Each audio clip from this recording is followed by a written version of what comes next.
What's up guys, my name is Billy and I'm back with another video. Now today we'll be playing Star Wars Battlefront and taking a look at the Fighter Squadron game mode and why I believe that the Rebel fighters are overpowered. Now to jump right into it, let's take a look at the Imperial fighters and what I see as underpowered elements of the fighters that you get. Now you can choose between the two fighters on screen, the TIE Fighter and the TIE Fighter Advanced. Now both TIE Fighters have the speed boost ability as their faction unique ability, as I would say, and the speed boost ability is just pointless in my opinion. It really doesn't do anything really. When you activate it, there is no noticeable increase in speed, at least from what I can see. I played many games of Fire Squadron as the Imperials, and it hasn't done me any favors. I don't go any faster, it doesn't get me to pickups any faster, doesn't help me dodge fire, and I ultimately just end up dying whenever I activate it because I can't slow down to try and get behind people. I end up going in front of them, and it's just an all-around useless ability. Now, let's talk about the TIE Advanced. Now, the TIE Advanced is a human player-specific ship, so you will not be seeing AI spawning in as TIE Advanced, meaning that when players see you flying around in an advanced TIE fighter, they know that you are an actual player and that they can get more points for killing you, meaning that you are now a priority target. And when people see you, and they will be looking for you, they will engage you.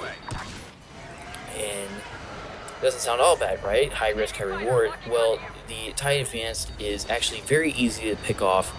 It has a very unique wingspan, as it has the very uniquely shaped wings, as you can see, and it just makes it very easy for players to pick you out.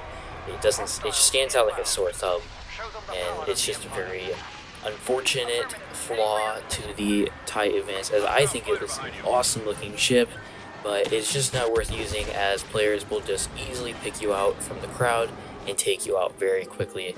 As you see here, there are multiple fighters attacking me at this point, and I end up switching back to the standard TIE Fighter. Now, let's take a look at the hero ship. I don't have any gameplay of the hero ship, but the hero ship is Boba Fett's Slave 1 fighter, or just starship. It's pretty big to be a fighter. And the reasons I think that the Slave 1 is lackluster is it is a very large ship, and that can't be helped, but it's very large and it's very slow in game, and that means that enemy players can easily circle behind you and stay behind you and just shoot you in the back. Now, the Slave 1 does have a radar jam ability, meaning that players can't lock onto you and homing missiles can't track you, but the ship is so large and slow that players behind you can easily free fire into the back of the Slave 1 and just get easy damage on you, and eventually will end up killing you.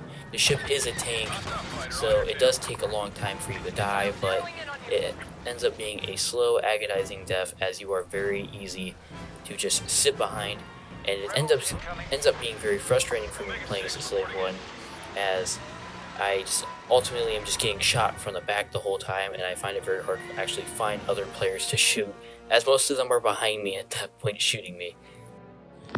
Moving on to the Rebel side and why I believe they are overpowered, let's get right into it and look at the special ability for all Rebel fighters, and that is a force field.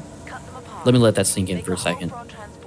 Yes, Rebel fighters do have a force field, and when this force field is active, it makes them immune to all blaster fire. And that to me is very, very, very overpowered. The only way to do damage to a ship while they are in a force field is to either run into them, which will end up in your death and giving them a kill, or you can shoot a proton torpedo at them. The torpedo will break the force field, but it will only do half the damage as it normally would to the ship. So this is a very, very powerful perk in my opinion. I mean, it just gives you almost total immunity. It's like temporary god mode. You can just run into someone and get a free kill, and I mean, even you can survive a torpedo hit and still have most of your health left, and that's a lot in one perk. And then when you combine it with the player-specific ship, the A-Wing is a very small ship, and I mean, it's smaller than the TIE fighters. It's a very small ship, and since it's small, it's very hard to pick out if you're not really looking for them and you're just flying around looking for people to shoot. It's hard to pick out. And I mean, if you see me here, I'm really just flying circles around these guys because they can't see me. And even when they do shoot at me, it's hard for them to hit me because my ship is so small. And then even when they start shooting me, I can activate this force field and they can't do any damage to me. And it's just all these factors stacking up on the one ship, and it's just this thing is overpowered. And in my opinion, the A-Wing is the best ship you can have in the game right now. And we haven't even gotten to the hero ship yet. For the Rebels, they have the Millennium Falcon as their hero ship, and that has a shield generator too. So the Falcon can already tank damage like the Slave 1. It's slightly faster than the Slave 1, and it has a force field. So when you're being shot at, you can just activate this and have God mode for 10 seconds. And it recharges. The force field recharges very fast, if I may say so myself, and that just is more of an advantage for Rebel fighters. But back to the Millennium Falcon. The Millennium Falcon is just a tank. With the force field active on the Millennium Falcon, it can one-hit the Slave 1 by running into it. So you can basically just take a massive shit on the Slave 1 and the Millennium Falcon, no questions asked. I see the Rebel ships as being totally overpowered compared to the Imperial ships. I mean, between the force field perk, the A-Wing superior design, and the Millennium Falcon just being an all-around better hero ship in the way it can one-hit the Slave 1 by running into it. I don't see why the Imperial ships even are in the game. They should just have Rebels versus Rebels at this point. And I may just have bad luck when I play Fire Squadron. I do see myself as an average player, but when you look at it, I've only won 0 games as the Imperials. I've never won a game playing as the Imperials, and I've only lost 1 game playing as Rebels.